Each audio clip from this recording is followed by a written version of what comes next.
నరేంద్ర మోడీ, చంద్రబాబు నాయుడు, జగన్మోహన్ రెడ్డి వీరు ముగ్గురు రాయలసీమ ద్రోహులు. ఈ ముగ్గురి పాలనలో రాయలసీమకు నవమోసాలు జరిగాయి.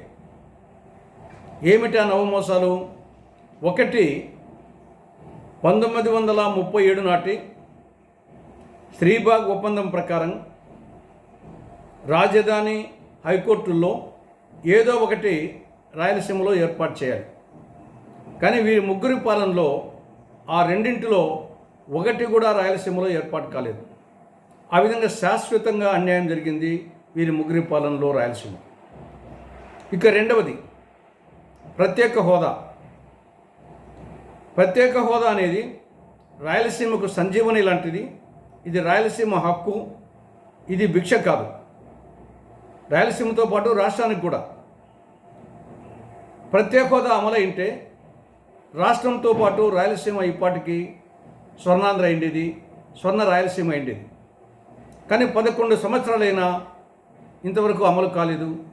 ఈ ముగ్గురి పాలనలో ప్రత్యేక హోదాకు పంగనామాలు పెట్టడం జరిగింది. అది రెండవ అన్యాయం.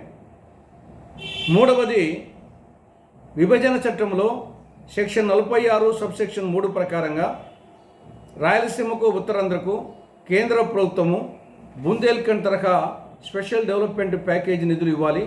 ఆ నిధులు ఇవ్వలేదు. ఆ విధంగా ఉత్తరాంధ్రతో పాటు రాయలసీమకు అన్యాయం చేసింది కేంద్ర ప్రభుత్వం. నాలుగవది, విభజన చట్టంలో 17వ షెడ్యూల్ ప్రకారంగా కడప జిల్లాలో steel authority of India limited SAIL ఆధ్వర్యంలో ఇంటిగ్రేటెడ్ స్టీల్ ప్లాంట్ ఏర్పాటు కావాలి. 11 సంవత్సరాలైనా దాన్ని ఊసేయలేదు. ఐదవది, దుగరాజపట్నం వద్ద మేజర్ ఓడరేవు నిర్మించాలని విభజన చట్టంలో 17వ షెడ్యూల్ స్పష్టంగా చెప్తా ఉంది. కానీ 11 సంవత్సరాలైంది, ఇంతవరకు అతీగతి లేదు.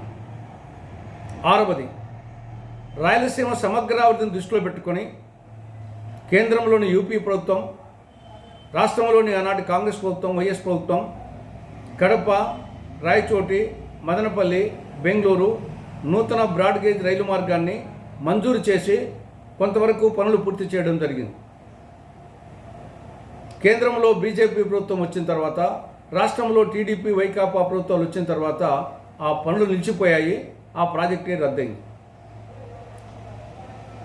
తర్వాత ఏడవది, కృష్ణా నది యాజమాన్య బోర్డు కార్యాలయం. కృష్ణా నది యాజమాన్య బోర్డు కార్యాలయాన్ని ఆంధ్రప్రదేశ్లో ఏర్పాటు చేయాలి. గోదావరి నది యాజమాన్య బోర్డు కార్యాలయాన్ని తెలంగాణలో ఏర్పాటు చేయాలి. ఇది విభజన చట్టంలో సెక్షన్ 86 ప్రకారం. కానీ 11 సంవత్సరాలైనా ఇంతవరకు కృష్ణానది యాజమాన్య బోర్డు కార్యాలయం ఆంధ్రప్రదేశ్కు రాలేదు.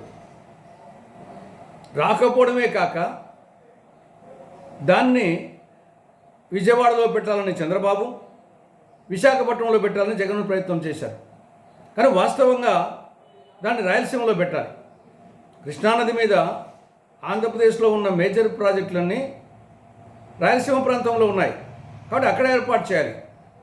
కానీ అక్కడ కాకుండా విశాఖ కానీ విజయవాడ కానీ పెట్టాలని ఈ ఇద్దరు ప్రయత్నం చేయడం అనేది శోచనీయం. ఎనిమిదవది, కేంద్రంలో యూపీఏ ప్రభుత్వం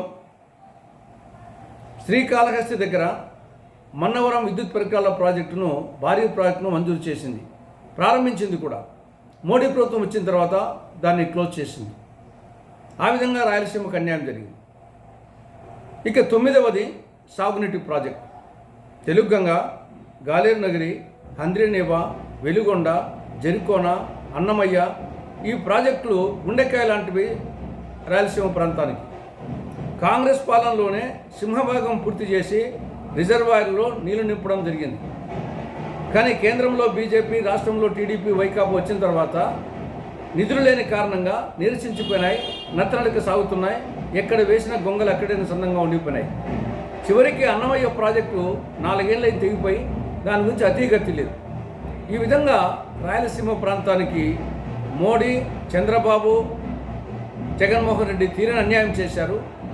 కాబట్టి రాయలసీమకు కావాల్సింది చేతులు తప్ప మాటలు కాదు. ఇప్పటికైనా మొసలి కన్నీరు కార్చడం మానుకోవాలని అటు టీడీపీకి, ఇటు వైకాపాకు, ఇటు బీజేపీకి కాంగ్రెస్ పార్టీ సూచిస్తుంది.